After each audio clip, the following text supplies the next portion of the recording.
We're at 11:33, and I always like to reward people who are on time. So if Wilson and Bill, if you'll give me just a moment to make a few announcements, then Kelly will officially introduce you, but very happy to have Wilson Sims and Bill Kinard with us today for the program. Thank you all for joining us.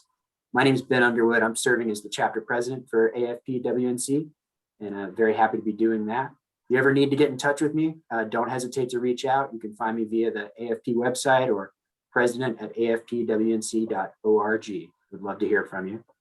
I want to start out today by thanking our sponsors. UNC Asheville is our title sponsor once again this year. Thank you.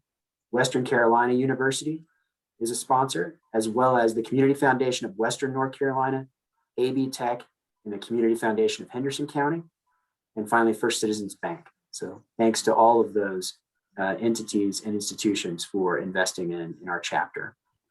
Want to remind folks, we have immediately following this session a members only gathering for half an hour, just an opportunity for us to connect informally as a way to make up for the fact that we haven't been able to see each other in person in quite some time. Though, good news on that front.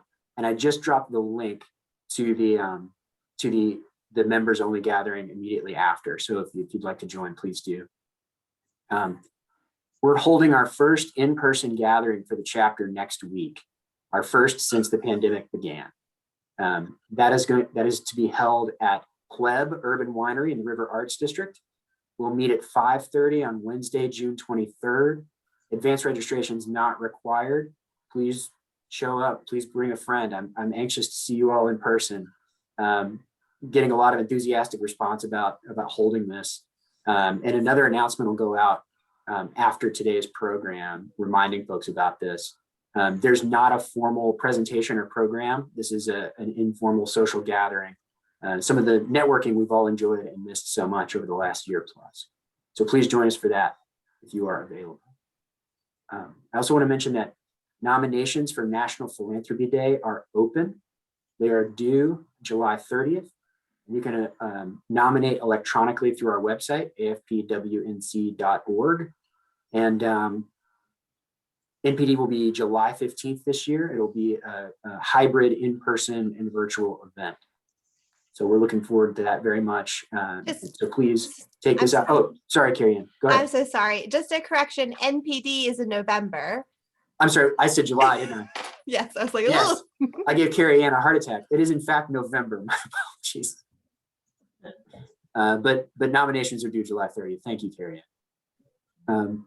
Philanthropy Institute, this is the date I was jumping to, is next month on July 15th. Unlike our traditional full day of programming for Philanthropy Institute, because this will be a virtual event, we're having the keynote with nonprofit expert and speaker Voulay. He'll be joining us beginning at 11:30. His presentation will last about an hour and a half, and then we'll have a discussion to follow. The title of his talk is Race, Equity, Access, Diversity, Inclusion, and the Future of Nonprofit and Philanthropy. That is an ambitious title, but if anybody can tackle it in 90 minutes, that's Vu. If you know anything about him, you know that this is going to be an exciting and engaging program. So please register. You can do so on the website once again. And at this point, I'm going to turn it over to Chad Conity, who's going to say a few words about scholarships for Philanthropy Institute, and then Kelly will take over with introductions. Thanks, everybody. Thank you, Ben. Hello, all. Fortunately enough, the WNC AFP board has generously approved 5 scholarships for PI. Possible, we would love for folks to apply before June 25th. But wait, there's more. The good news is you do not have to be an AFP member. So we want to ensure that those folks that are not an AFP member still have the chance and opportunity as well. So again, apply online. The link is on the AFP WNC Philanthropy Institute webpage, and we hope to get applications by June 25th. Thank you.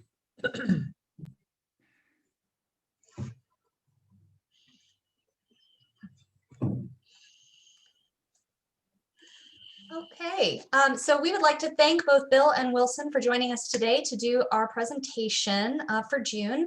I have been specifically requested to keep these intros short, so I will just say That Bill is a native of South Carolina who received his Bachelor's of Science degree in biology with an emphasis on pre-med from Presbyterian College.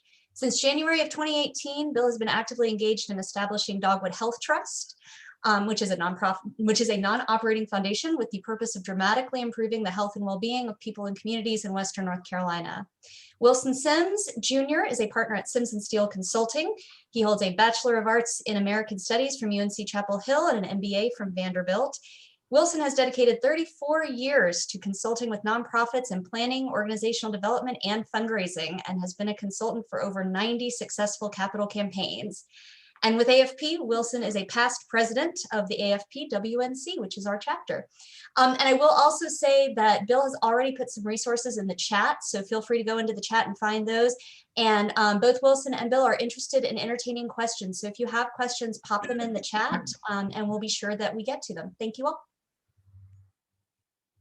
Thank you, Kelly. We're delighted to be with you today, AFP Western North Carolina members and colleagues and friends. Over the years, when we've had a board that needed a real challenge at our firm, we would call on Bill Kinard to come in and help motivate and move them forward towards that challenge. And without fail, it always happened. The result was what we wanted. There was engagement, there was learning, there was excitement, and the board was far better as a result of this interaction. So I'm particularly excited that we're all here today to hear this presentation about affinity purposeful engagement, and to kind of be a part of, as Bill kind of describes, what took place at Mission Foundation, and to hear his experience, his knowledge, and results, which are quite powerful. The outcome of this, I hope, is that each of us who are engaged in fundraising can use these tools that we hear today, this different perspective, and in some cases, very different perspective, and to apply them in a way that allows your shop to move forward in ways you hadn't been able to consider. So this perspective, we hope, will be can be possibly a game changer for some of you. We want this to be a very informal session today. So Chad, feel free to speak up, and Jamie and John, we want to hear your questions. This is going to be a interactive and conversational. We're among friends and colleagues, and this is some new information, and sometimes you've got to hear it 2 or 3 times from kind of a different perspective for it to sink in. That's what I've found. I'm going to kind of tell you just kind of briefly what I think I hear from this Donor Affinity Purposeful Engagement, and then I'll turn it over to Bill to give us the real definition. But what I found is that the organizational driven fundraising can sometimes be kind of stale, where we kind of do the same thing over and over again, year after year. Some of you may feel that, where it's more of a rifle shot approach. There's a lot of effort to do very targeted things. And it can be very inefficient because there's a lot of hoops you got to jump through to finally get to pull the trigger, particularly when asking for major gifts. And so envision that you're freed up from all of that. Vision that you're freed up from that your program is donor driven, not driven by past, by your history, by your past way of doing things, but the donors are empowered to give to what interests them. How about that? And they are able to give as much as they want. You don't say, here's what we'd like you to do. It's they're able to say, this is what I'd like to do. So it's just kind of a very different way of going about it. And I'd like to turn it over to our friend, Bill Kinard, to tell us a little more about this amazing topic. All right, as per usual, all of you that know Wilson know that he was entirely too kind in that introduction and those comments. Those of you who I know on this call, and one in particular, Sheila Jarvis, who was on our staff during these crazy, hectic, and fun days. And so, Sheila, you're not permitted to sit over there quietly, okay? Because you're going to have frankly, some very interesting perspectives on this, because I was the president and CEO of the foundations and the senior vice president of mission for all philanthropy programming. So naturally, people wouldn't always sit down and tell me on the staff what they thought, right, about the experience. Unfortunately, I mean, you would wish they would, but they don't always tell you that. So Sheila, I'm going to really ask you to chime in too on staff perspectives on a lot of these concepts that we're talking about. Another key reason I'm delighted that Sheila joined this call is Sheila was in the organization before I came. So she'll have some perspectives about the change, what it looked like and whatnot that she can share and answer questions too for you. So Kelly, if it's okay, I'll just go over to sharing screen now.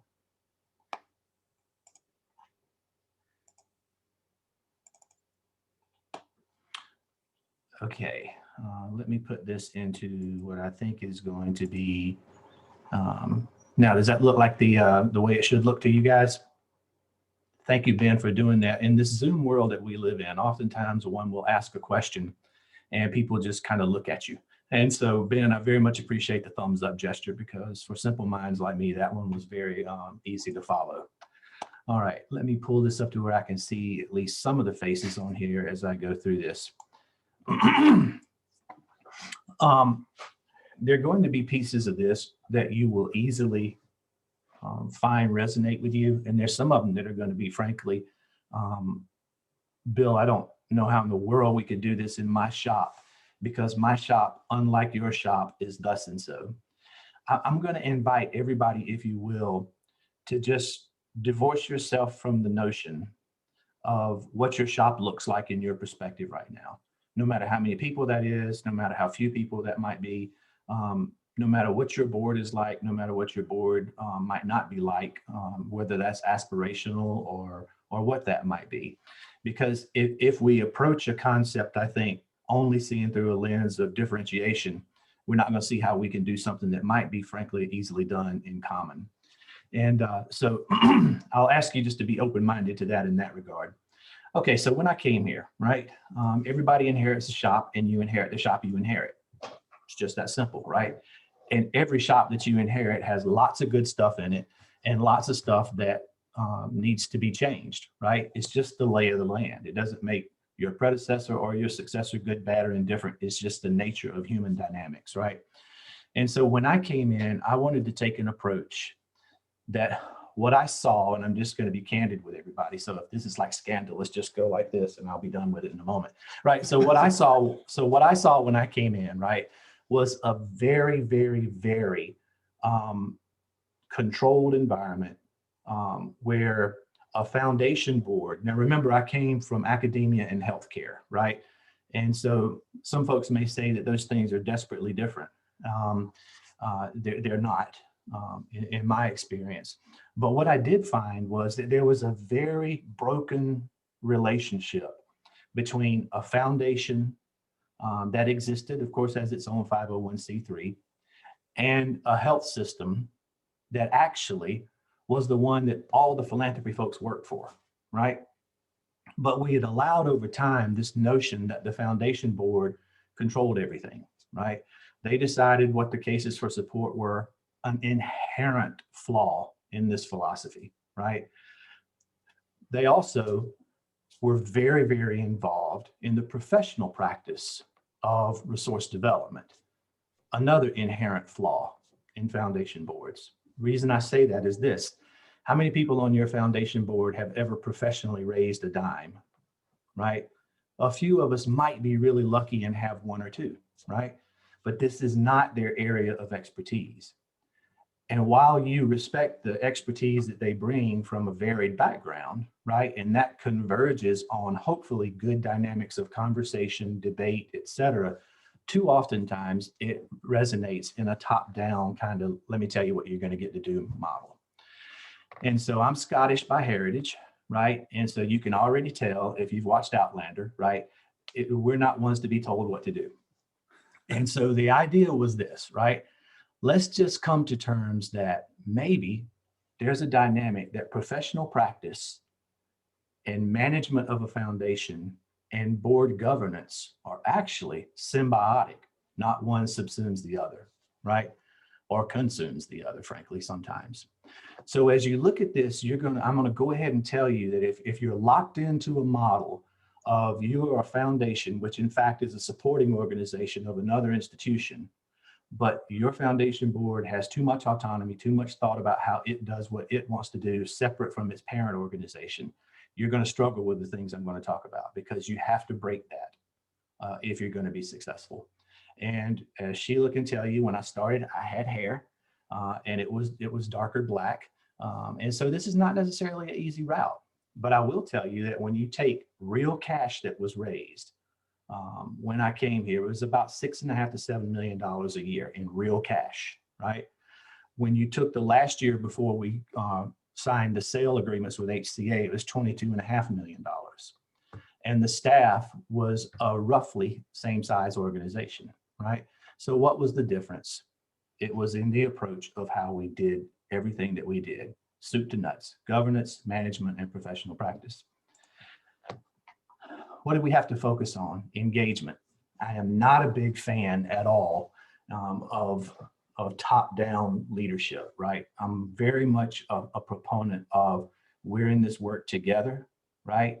And when we all exercise our talents, the tide rises for all ships. So instead of focusing on governance and foundation board, may I please do an annual fund, right? Foundation board didn't know one annual fund from the other. So I stopped doing that completely. Another thing that I was able to stop doing is we did away with our grants review committees, right?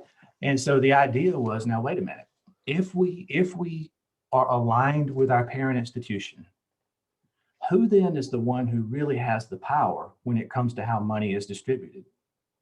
The donor, right? And so what we stopped doing was having foundation boards that decided an underwater basket weaving program might be really cool, right? But Ron Paulus had no use for an underwater basket weaving program, right? Maybe they had a donor who really wanted to do that, but what good did it do for mission health and moving healthcare and healthcare equity and healthcare access, et cetera, forward in Western North Carolina? It didn't. So I had to get the idea that our cases for support, and you'll see a slide on this in a moment, had to be aligned with the strategic needs of the institution, right? Now, any of you that have sophisticated donors, which you all do, right? Today, especially post 9/11 and post COVID, donors don't have a lot of time for fluff and BS, right? We've just gone through a worldwide pandemic where people died left and right, and people still suffer from that.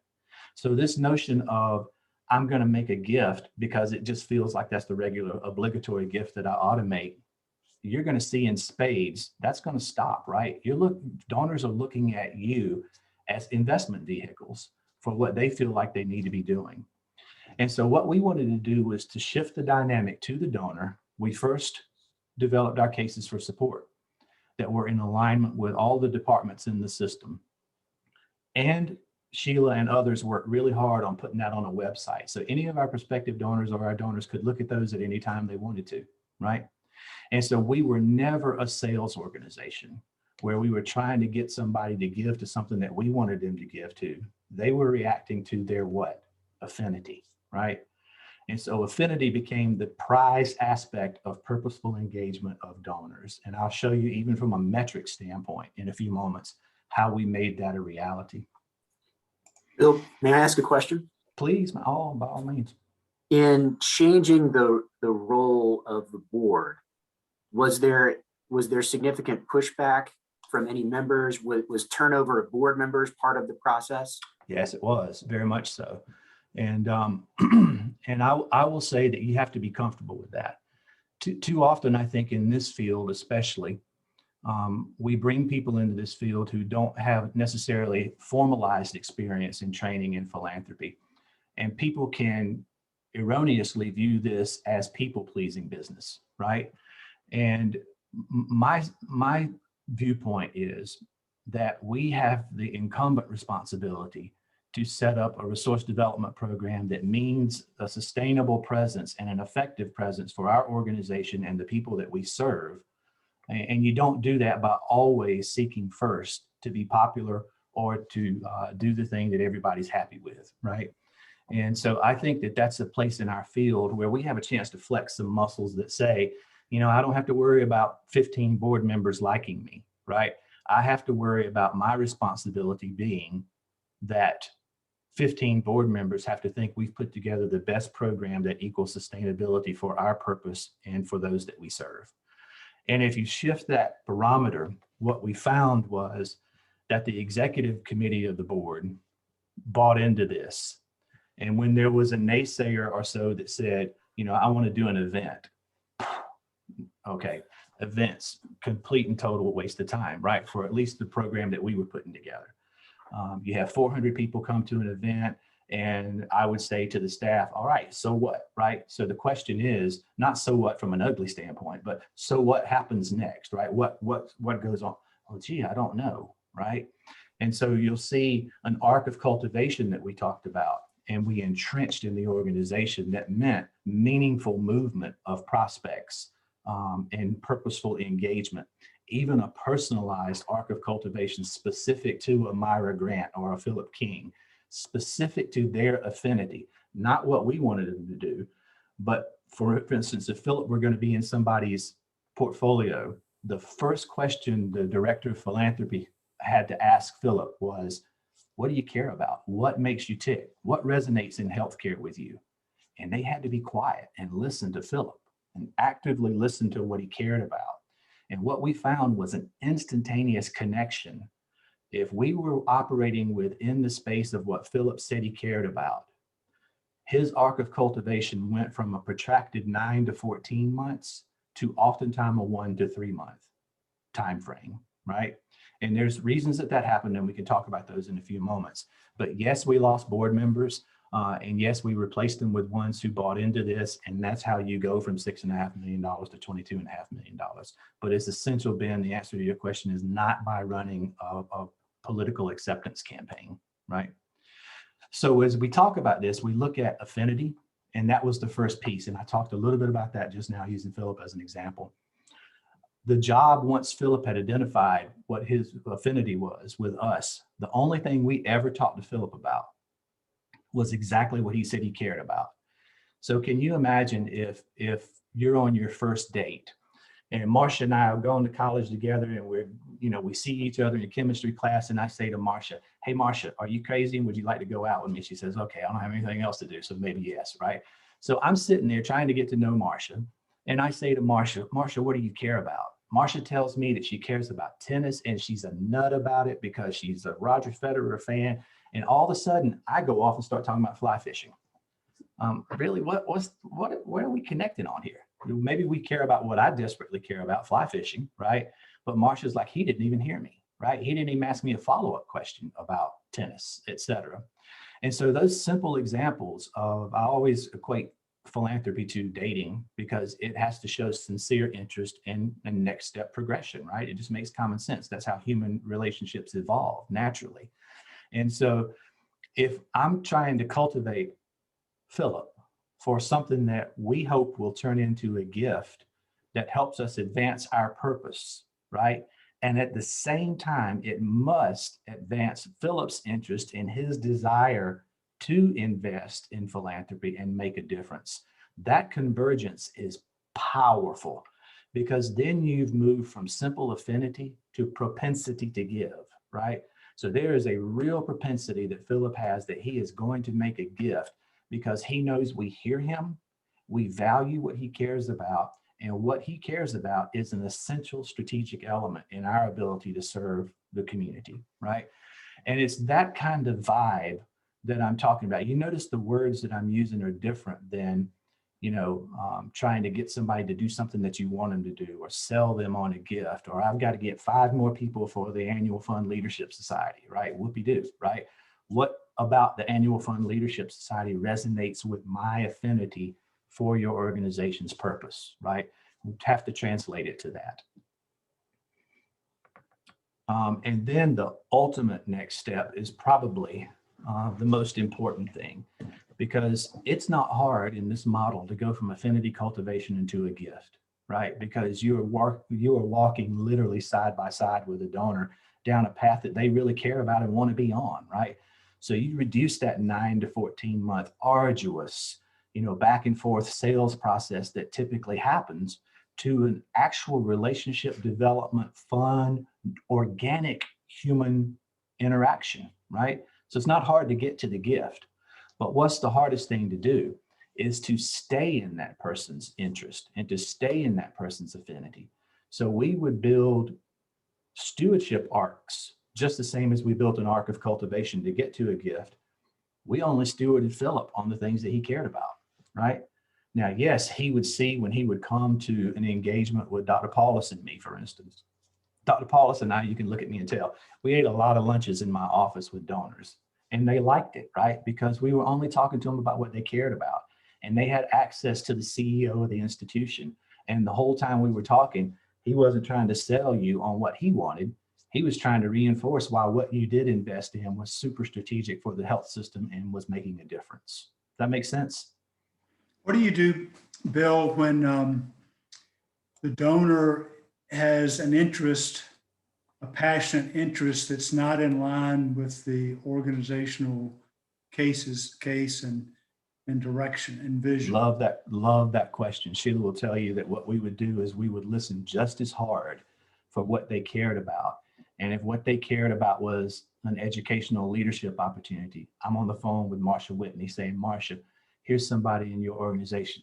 Here's somebody who might be interested in the work of your organization. I'd love to make an introduction for you. Of course, I'd have the donor's permission to do that, because I would say, because my colleague and I communicate regularly, I know she's looking for donors who are interested in exactly what you're talking about, and I think you could make a difference. May I introduce you to her? Now, the first time that happens in your organization is one of the key hallmarks about, is your board progressing, right? Because the first time you tell your chair, I took Wilson Sims over to meet Marsha and he gave a $500,000 gift, right, to Werner. Your board chair is going to do one of two things. He's going to say, damn proud of you because we're trying to raise the tide for all ships, or either are you insane, right? And that ultimate migration toward what we wanted to get to as a program required a John Kimberly and a Tom Marr and a Ron Paulus as the institution's CEO, who all three were in agreement, right? If something doesn't fit here, I pay these guys to raise the tide for all social determinants of health. Education, one of them, right? Access to care, one of them. Economic opportunity, one of them. And so I was really fortunate to where when I came in here, I had 3 folks who listened to me really well about what I was going to try to accomplish in their organization, and they bought into it early on. And so I knew with full vim and vigor that if I helped somebody make a gift to another institution, Ron Paulus was going to tell me the next time I talked to him, awesome, that's what we should be doing. And then as we start talking about what next, right? If we stewarded Philip well, right, and Philip felt like he had made a great investment and he could see how that investment actually did translate, as we said it would, into impact for the community. The thing that we needed from Philip, frankly, more than his single gift, was his influence. And for those of you who know me and we've talked before, I could talk for days on end. I promise I won't, Kelly. On influence, right? Because that is the key for which you have volunteers in your organization. Not to come and pick out the napkins. I mean, I'd rather have bamboo under my fingernails than somebody ask me what color the napkins have to be at an event, right? Because that is not strategic. Sorry, end of story for the event lovers, right? This is just my perspective. You're certainly entitled to yours as well. But the reality of the matter is what I need is Myra Grant, who has been on our board and has made gifts, and I'm functioning in her affinity. I need Myra Grant, not me, to tell that list of 3 prospects that we've identified, and we can get into how we identified our prospects, but they're all the things you would know. I was just lucky enough to have a lot of money to where I could do it in a bold way, right? But the reality was we had 8,200 prospects across the 18 counties of Western North Carolina that hadn't even given the mission yet, but had capacity to make a 5, 6, and 7-figure gift, right? And so there's never any way I'd want to staff up for that. But what I needed was somebody like a Myra or a Philip who had been on this journey through stewardship with us, who wanted to say to their friends at the golf course, at the tennis court, wherever it is, hey, you know what? I know you really care passionately because you've had, God forbid, maybe a child die from cancer, or you've had something, that happened in your life that literally drew you deeply into the work of Mission Health System, whether that's avoiding childhood injuries, whether that's helping people cope with cancer, whether that's creating access for minority populations, whatever your passion is. When somebody like a Myra and a Philip could come through this whole process and be able to say that's the best investment I ever made, even including my own personal investments that are for profit, right? This was the best investment I feel like I ever made. There was no value that could be ascribed to that would be great enough for how it then introduced other people to that same process. So I couldn't care 2 hoots about board governance and fiduciary responsibility. Those things take care of themselves. In a good organization with a great chair and a great executive committee, those things take care of themselves. They don't have to consume all the time of a board meeting, right? Reports about how the staff's doing, expenses and all that, those happen from an appropriate place in a committee, in a meeting. They don't have to consume the reality of what we're trying to do, which is this piece that you see on this slide. Does that make sense? And I think that's where we really miss it, y'all. I think we really miss it there as philanthropy leaders, is when we allow a board chair who might not be in line with this to only do what they know how to do, and that's want to be a good fiscal steward of your organization. But just because you're lucky enough to have a board chair who wants to be a good steward doesn't mean that you, as the person in charge of professional practice, get to allow that to happen. Does that make sense? You're the ones that manage the board, right? The relationship between governance and management and professional practice. You're the ones that are that fulcrum, right? And so if you have a board chair that's consumed with seeing the reports and talking about, the ratio of expenses, blah, blah, blah, blah, blah, but never wants to talk about this piece, you got an incongruity there, right?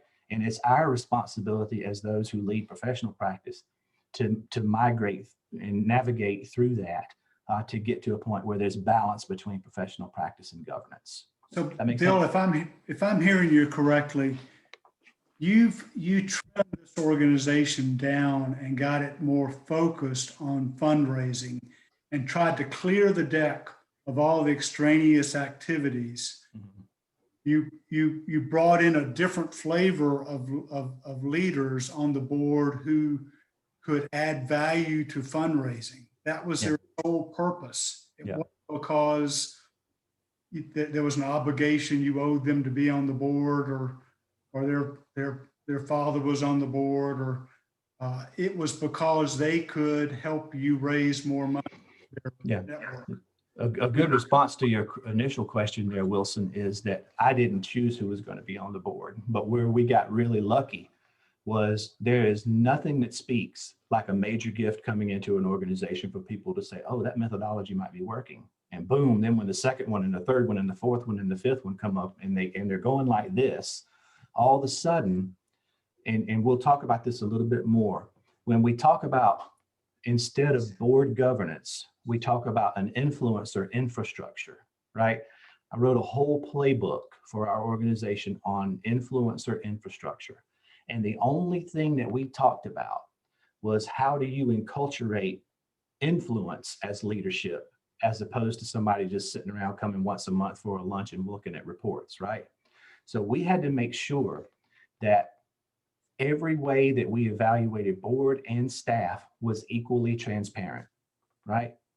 Board members had assigned to them prospects just the same as staff had assigned to them, right? And they worked on them together and it was transparent. I never will forget, Myra, you'll remember when I did this, because we talked about it one time years ago.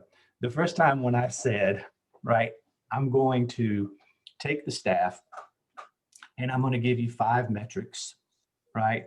And we're going to start in February and we're just going to do a practice run to July, right?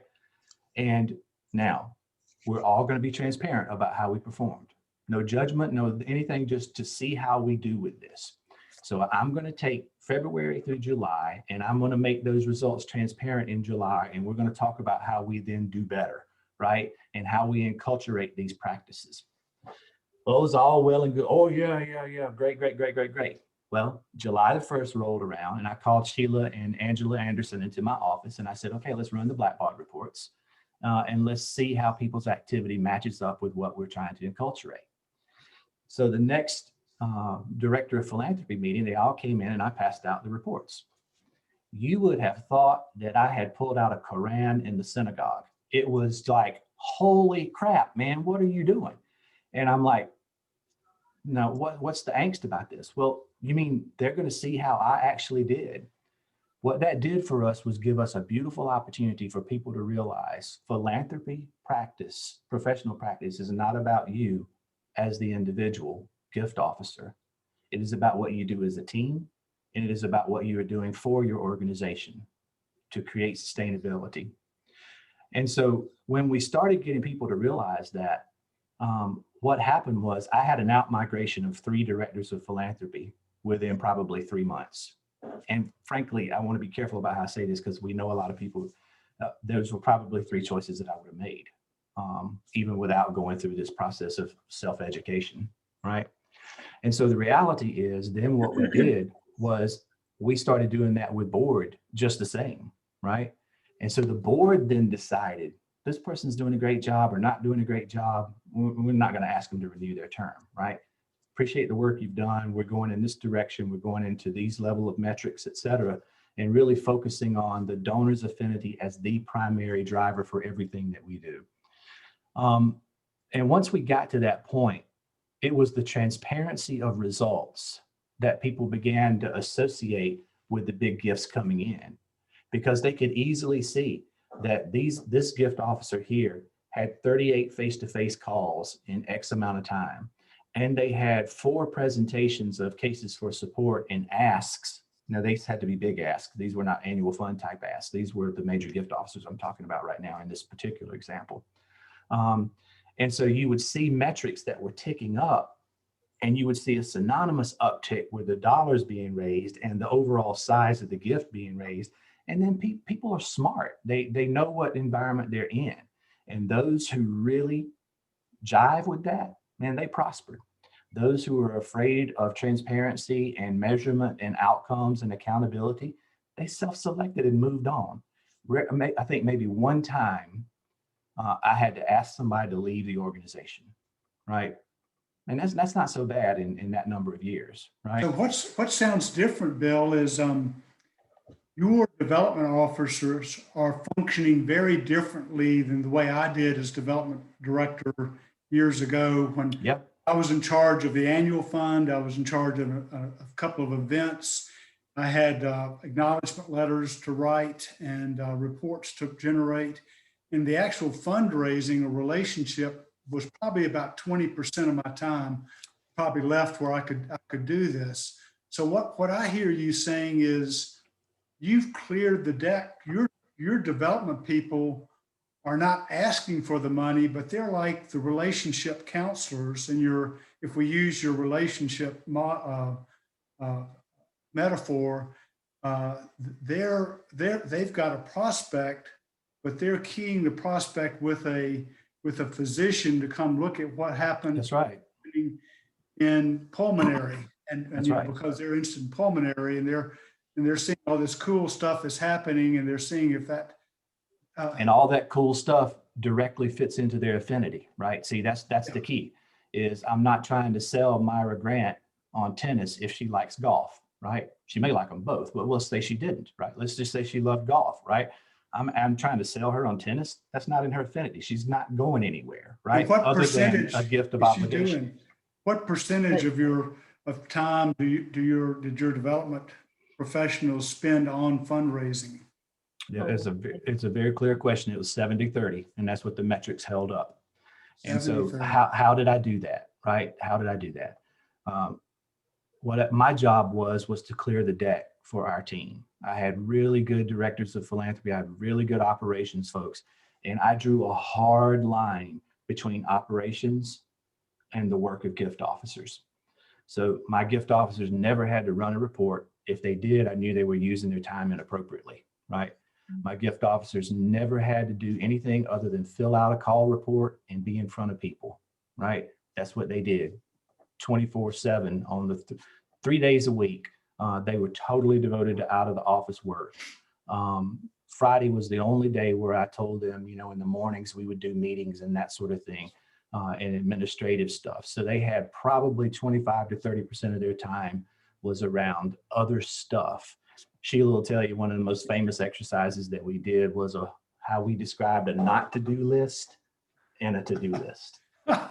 And the to-do list only had 5 things. Now, there are a lot of people, I bet you, who are just too kind to say, Bill, that's dumb, right? Because I'm a one-person shop and I got to do everything, right? I get it. I've been in a one-person shop. But I also know that the best way for you to have a long-term employment is for you to produce what you know people actually are looking to you to produce, and those are funds, right? But if you, by that same token, have that awareness and you still do mostly what's not related to resource development, you're cooking your own goose, so to speak, right? And so even in a one-person shop, you've got to have the courage to be confident in yourself and know that there's a balance that you have to strike, not a balance that you're told what to do, right? Because you have to remember, again, even most of your university presidents, well, that's probably not a good example because most university presidents know their first job is resource development, right? Hospital CEOs are just starting to learn that, right? That their first job is resource development. You want to know how I know? Look at how many of them are getting sold, right? If you don't know that, you're going to have to figure that out. And even though Ron Paulus had it written down in stone in front of him, you still have to reinforce it over and over again that their first job is resource development.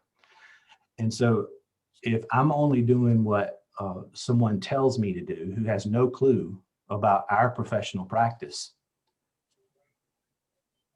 you kind of buck up, you know, do what you know needs to be done. And if you do that, you're going to be glad because the resource development is going to creep up. And then when you can say, you know what, I don't have time to do that silly event that didn't do anything for our organization. Shop that out to somebody else or let me outsource that because there's plenty of good people in Nashville who can do some fantastic events, right? Let me shop that out. I need to be focused over here. So that's how, yeah, Myra, please. In this model, I think you would agree if the staff person is so focused on, I've got to get that gift today, they miss they miss gathering the knowledge that influencer brings to the table. That's right. So That's you have to have the ability to listen to the volunteer, the influencer that you're taking with you to help make this solicitation. And that does take time. And I'm going through that scenario somewhere else. So I think as the CEO or the president, whatever your role is, you got to give the staff that comfort in being able to listen and gather and use the knowledge of the influencer, which you did, which this model does. So. Yeah, and I think the way I would respond to that, Myra, because it's a good point, is I ended up having time given back to me by our staff, not asking for more, because when they were dead in line with the activities that it took to have this arc of cultivation, it was amazing how short a time frame it was for somebody to make a major gift, because everything was happening in their affinity.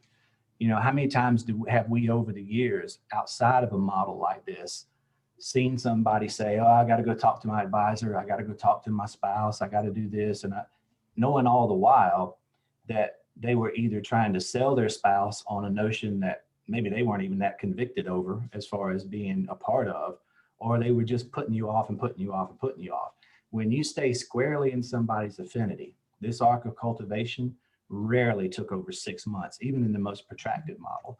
So from a standpoint of what we've all known as an arc of cultivation, if you could even call it an arc, that took 9 to 14 months, because we were squarely, and Myra said this best, we were squarely listening our way through this arc of cultivation. We were never selling the next step. We were always listening to what the donor wanted to do next, not what we thought we should do next, because they were wildly varied. The only thing that we found that absolutely had to happen before we got to a point of really talking about a gift being made, and this was interesting, and this was data, this was not just an assumption. No 7-figure or greater gift that we ever got came until after a tour with an influencer that Wilson referenced earlier. Who is an influencer? For the last 22 years, Bensueli and Flessner have done, and many of you are familiar with this, the study that says, what do the affluent say about giving to healthcare? It translates directly into academia or any other social service. And this is how that chart invariably comes out every single year, with precious little fractions of a point difference in 1 year over the other. Who's in healthcare? The first most influential person is the physician or the caregiver, the provider, right? Who's next? It's the influencer, the board member, the volunteer, etc., a peer. Third was the CEO. Fourth was me. Fifth was my staff, the gift officers. So then why do we have so many of our programs that are designed with the gift officer as supposedly the #1 influencer and the person responsible for going out and getting gifts? It's inherently flawed, right? Because the data tells us year after year, the donor sees them as just a facilitator, right? And a facilitator who listens, right? And so if my gift officers were serving in this role of facilitating an active arc of cultivation based on that donor's affinity, and one of their chief opportunities was to get that donor in front of me and Ron Paulus over lunch, where they had time with the CEO who only talked about what that person's affinity was. I cannot tell you guys the percentage of time that we closed a major gift the first time they ever met Ron Paulus and me, only because we had enough respect to only talk about what they cared about, and they were ready to give when they walked in the door because they'd already seen the case for support was what they were interested in. They'd only been talked to about what they were interested in. And when they met Ron and me, they knew there was nowhere else to go upward in the organization. They had the 2 highest ranking people in the 2 organizations together at one time, could ask any question, et cetera, that they wanted. I cannot tell you the number of times that it resulted in a gift being closed at that table, right? Bill, I'm looking. Bill? Yeah. Bill, with regards to younger fundraising professionals and those that start out at an organization, I've often been concerned that they're not giving a long enough leash. So for example, to your point about events, I think we can all, present a return on investment case or lack thereof to not have an event. But for some of those that are newer to an organization, do you have any other case studies or examples in which they can, I guess, demonstrate, on paper why we need to be able to just make donor calls, have donor visits and meetings versus all these other administrative tasks that bog many fundraisers down? And you're so right. Besides what you're doing or done, Yeah, you are so right in the question that you're asking. And to me, that's our job as the senior most philanthropy professionals in an organization. If we do have junior staff members and especially new staff members, because Sheila can tell you this, rarely did I ever hire anybody that had philanthropy experience. Why? Because I didn't want to unteach them everything, right? I didn't have time to unteach them. I had to bring somebody in who had all the other right aspects. Myra touched on what the first aspect was that I was looking for, and that was the ability to listen empathetically to another human being and what they were trying to accomplish in their lives, not just what I was trying to sell them on, right? So to your question, I think that for me, it was very, very simple. I felt the incumbent responsibility to free them up to do the right work and to be focused solely in that space. And to that end, one of the things that I did was, and this was another one of those kind of high water marks in the crazy spectrum, I abolished all portfolios that existed before I came. And so what I was realizing quickly was that I had a lot of gift officers who said, yay, I've got 220 people in my portfolio, right? Which poppycock, right? You can't do this with 220 people in your portfolio, right? You just can't do it. Now, if you had a full-blown influencer infrastructure that was dividing those up around people who really had influence and working in their affinity, yeah, we could do 220 under one gift officer, no problem. But what I would find is I'd ask Sheila or Angela to run a blackboard report and tell me what was the last time that there was an activity report filed on that particular donor and that particular gift officer, and they'd be 18, 24, 36 months. That's not a portfolio, right? That's well, there are all kinds of things we can call that, right? So what I did was I took all of that out and we assigned gift officers their own portfolio, right? Based on the activity and the interest that we were going out and learning. So how did we train the gift officers to be in the right activity? They could never add anybody back to their portfolio, be they an existing donor or a new donor, until in their call report, they could cite specifically what that donor's affinity was. And it couldn't be what you think you heard, it was what that donor said, right? And so I had to spend some time with the gift officers getting, well, I think that they're interested. Let me tell you how, let's do some roll calling on how you have that kind of conversation about Wilson's interest so that Wilson tells me what his interest is. Then I come back in my call report, Sheila assigns that person to me, right? Wilson, because I know what his affinity is. And I get busy about building a personalized arc of cultivation for Wilson specific to that affinity. And then when they had enough of those, 25, 50, 75, whatever the right number was, that was when they were completely and totally free to function with nothing but cultivation activity, stewardship activity, and inputting that back so that we could work on these arcs of cultivation. But the real answer to your question is you have to be in an organization where you have the wherewithal to say, you don't have to do that other stuff. I've got an operations team that I've put together and that's what they focus on. So that's a little bit of, admittedly, an advantage to being in a health system or a university, et cetera.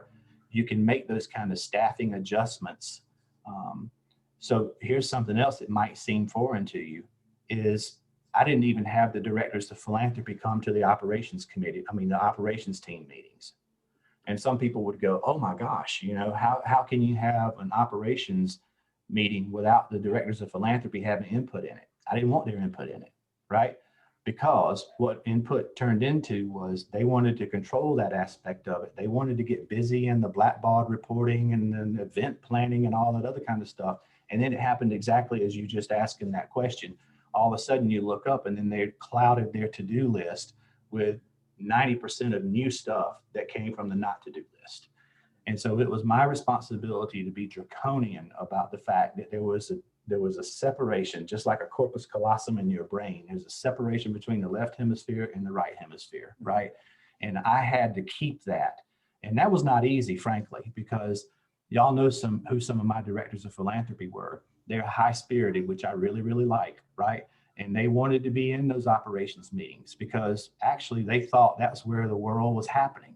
That's not where the world was happening. That's where we were trying to facilitate and make easier what they were doing, right? And so that's the best answer I can give you to your question is you have to be committed for a separation of duties, just like in a healthcare environment. You don't need, the lab tech doing what the surgery assistant does.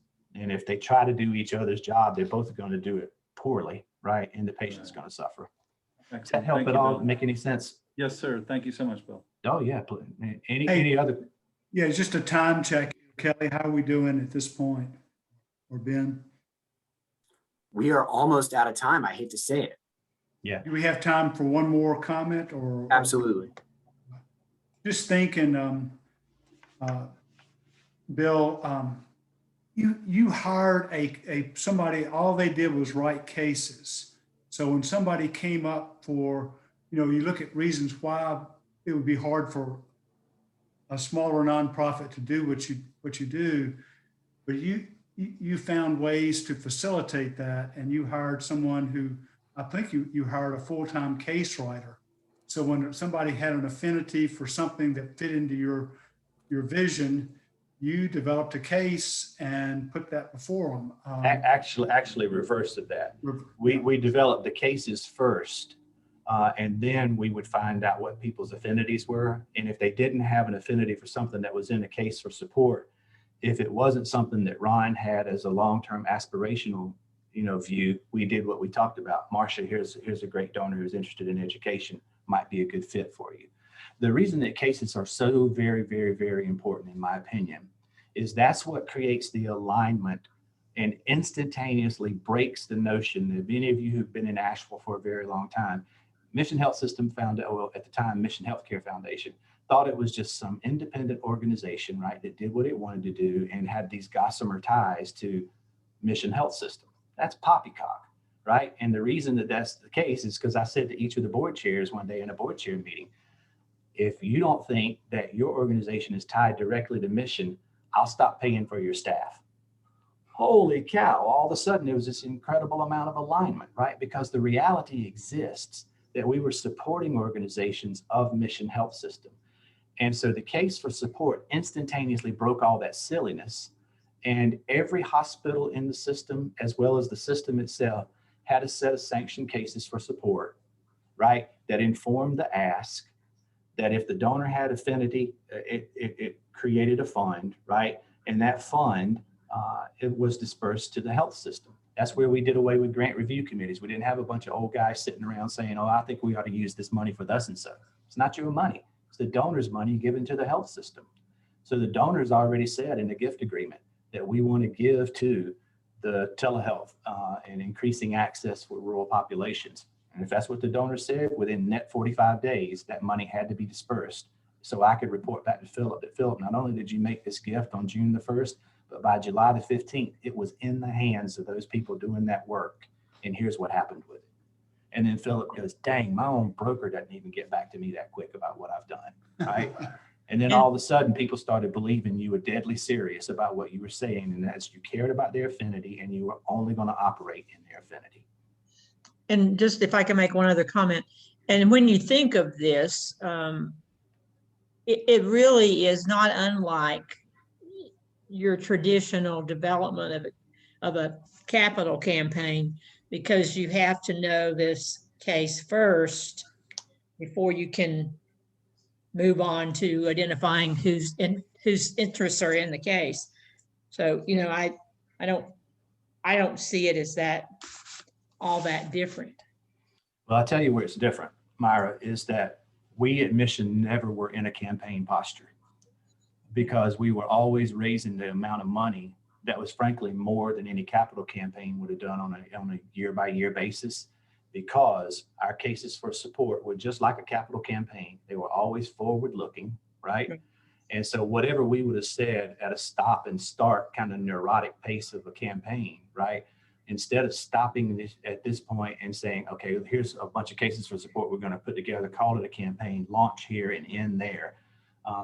That's an arbitrary and sort of false reality in fundraising, in my opinion. Now, not everybody. No, I think that's true. I'm just using the case as the case of a capital campaign and the case for giving. You're right about that, because the capital campaign is nothing more than a collection of cases for support that are time described, right?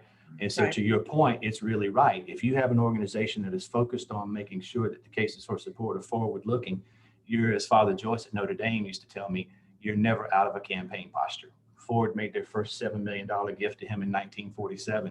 And from that day forward, Notre Dame's never been out of campaign posture, right? And so that's what an organization does, is you stay in campaign, you stay at a sense of readiness at all times. So to Myra's point, that's right. There's just no arbitrary timeline of start and stop associated with this. It is a constant campaign model. Bill, did you ever have cases go away? Hey, Alex, I didn't see you on here. Good to see you, buddy.